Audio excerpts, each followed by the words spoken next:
Hi all, Tony here from Immortality Cryptocurrency. Today we're at the Irish Times.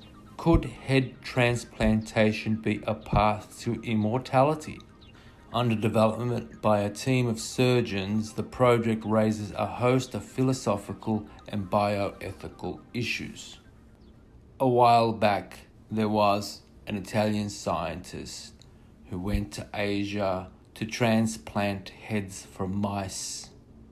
The head of an old mouse onto the body of a young mouse. In 2013, he became the first scientist to successfully complete a head transplant in a mouse. See, the mouse is face functional. Ren says that after having its head placed onto a new body, the mouse opened its eyes, could breathe, and make basic movements. 陶移植呢，它是应该说是最后的一个人类医学的一个，也是最大的一个挑战。 The operation would involve transplanting the head of one person onto the body of another person who has been declared dead. Keep the morphine on tap. They don't have the technology to be able to do that. That means the result is too traumatic to the organism, and the organism doesn't survive. The magnitude that is required to clean it up and minimize the trauma, it's huge. We have all heard of organ transplantations in medicine, notably in relation to the kidney or liver, but many may not have heard of transplanting the head of one person onto the body of another person who has been declared dead. The whole body or head transplantation procedure is under development by a team led by Italian surgeon Sergio Canavero and a Chinese surgeon Xiaoping Ren in a project called the Head Anastomosis Venture, Heaven. This project raises a host of philosophical, bioethical, social and political issues not encountered in conventional organ transplantation. This is discussed by M. Cherry and R. Fan in the Journal of Medicine and Philosophy, Volume 7, Issue 2, April 2022. Is it even possible to get it to a degree where it's negligible trauma, not to mention rejection by the immune system? The whole body head transplantation involves severing the volunteer's spinal cord and removing the head while preserving the blood vessels. The head is then attached to the donor body whose head has been removed, fusing and stimulating the two spinal cords to create a new functional nerve connections. Muscles and blood supply are also connected. The body and head must be cooled during the operation to prevent cellular damage from oxygen deprivation. Some limited success in animal experiments have been reported using this procedure. A successful grafting of a monkey head onto a monkey's body was reported. Canavero and Ren also carried out a head transplant on a corpse in China in 2021. A full head swap between brain-dead organ donors is the next step. A Russian, Valery Spiridonov, who suffers from a muscle wasting disease, volunteered to have his head transferred onto a healthy donor body, hoping this would provide a new lease of life. He recently opted out of the program, and the Heaven team is now seeking new volunteers.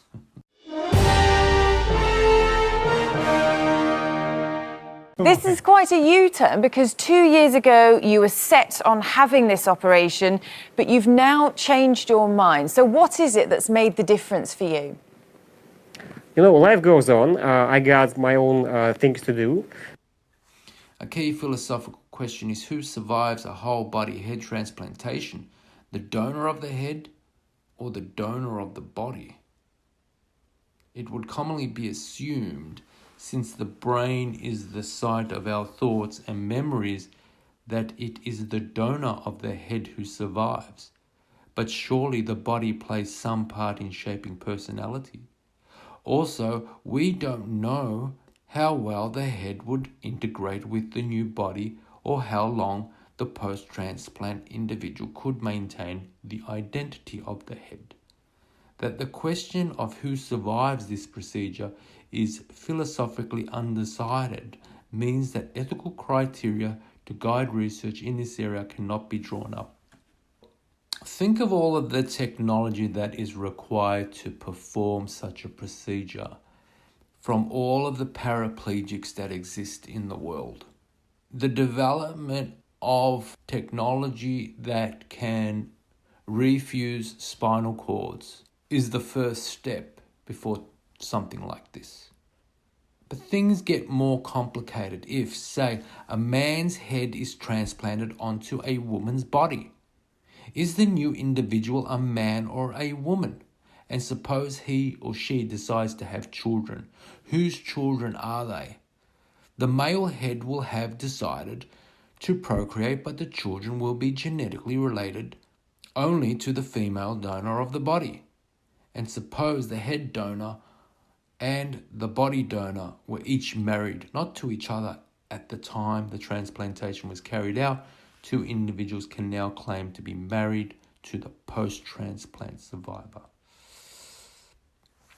Dr. Sergio Canavero claims that modern medicine has solved problems that have traditionally dogged head transplant operations.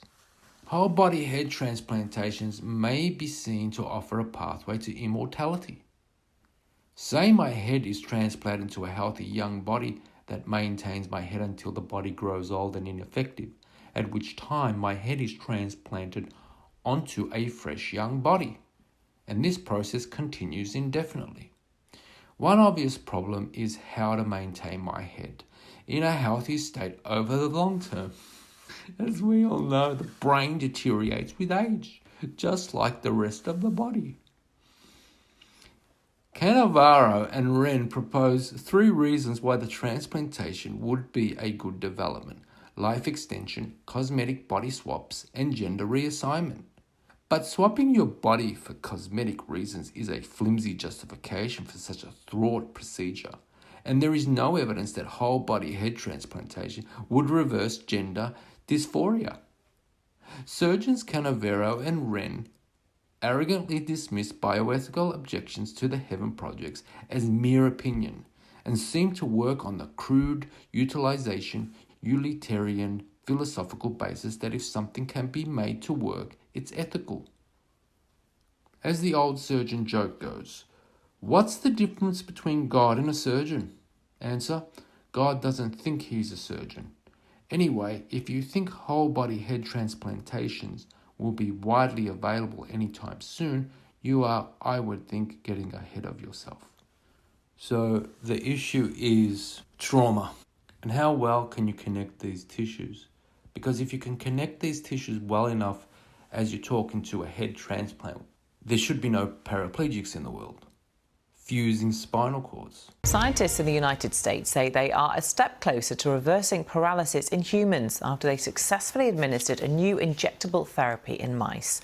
The drug was injected into their spinal cords and the mice learned to walk again within 4 weeks. The injection encouraged molecules in the spinal cord to dance, promoting nerve regeneration. The team hopes to begin patient trials within 2 years. Mark Lobel reports. Spot the difference. This is a mouse before treatment and after. Walking again. Over the period of about 3 to 4 weeks, we were able to observe that an initially paralyzed mouse, as a result of severe spinal cord injury, regained great ability to walk. So how did scientists do it? A treatment packed with hundreds of thousands of molecules was injected in the tissue around the spinal cord to repair cells. Crucially, this watery therapy kept everything moving. We discovered that the motion of the molecules inside this filament is critical in their ability to signal cells in the spinal cord in order to initiate repair. To trigger the experiment, an incision was made in the mammal's spine. That's to replicate what happens to humans after they suffer a car crash, sports injury, gunshot wound, or from a disease. It's hoped human trials could be approved next year. This therapy is also going to affect other targets that are related to the central nervous system, for example, the brain. So we hope to be able later to use it also for stroke treatments and for neurodegenerative diseases. For now, though, this exciting discovery, a unique assembly of many molecules, may soon offer hope to hundreds of thousands of people living with spinal injuries with a simple injection in the back. If human testing stands up to scrutiny too. Mark Lobel, BBC News. Quite incredible, isn't it? There's a whole lot of work to do there. Trying it on mice, the technology is just not there. So let's get the basic technology up to begin with, and then possibly one day it could get to head transplantation. I would say that these two guys should be working on paraplegics and fusing spinal cords and developing a big expertise in doing that. Could head transplantation be a path to immortality?